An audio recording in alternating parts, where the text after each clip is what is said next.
हत्या की आत्महत्या? उपसरपंचाच्या डोक्यात गोळी झाडलेला मृतदेह आढळला।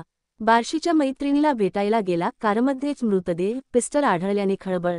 गेवराई तालुक्यातील लुखामसला येथील उपसरपंचाचा गोळीबाराने मृत्यू झाल्याची धक्कादायक घटना बार्शीतील सासुरे गावात मंगळवारी सकाळी उघडकीस आली। दरम्यान, आत्महत्या की हत्या याचे कारण अस्पष्ट असून, या घटनेने गेवराई तालुक्यात हळहळ व्यक्त होत आहे। गोविंद जगन्नाथ बर्गे वय 38 वर्षरा, लुखामसला ता। गेवराई असे मृत झालेल्या उपसरपंच यांचे नाव आहे। बर्गे हे प्लॉटिंगचे व्यवसाय करत होते। त्यांचा व्यवसायात चांगला जम बसलेला होता। यादरम्यान त्यांचा संपर्क पारगाव थिएटरमधील नर्तिकेशी आला। दोघांची जवळीक वाढली। दोघांचेही प्रेमसंबंध निर्माण झाले। या काळात बर्गे यांनी प्रेयसीला सोन्याचांदीच्या नाण्यासह पावणे 2 लाखांचा मोबाईल गिफ्ट केला। मात्र, काही दिवसांपूर्वी त्यांच्यात वाद झाला। वाद मिटवण्यासाठी बर्गे सोलापुरातील बार्शी तालुक्यातील सासुरे गावात गेले। चारचाकीतून त्यांनी गाव गाठलं। सोमवारी मध्यरात्री ते प्रेयसीच्या घरात पोहोचले, अशी माहिती समोर आली आहे।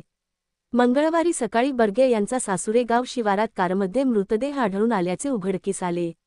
या घटनेची माहिती मिळताच विरार पोलीस ठाण्याचे सहाय्यक पोलीस निरीक्षक कुंदन गावडे हे पोलीस पथकासह घटनास्थळावर दाखल झाले। घटनेची पाहणी करत पंचनामा करण्यात आला। त्यानंतर मृतदेह उत्तरीय तपासणीस पाठविण्यात आला।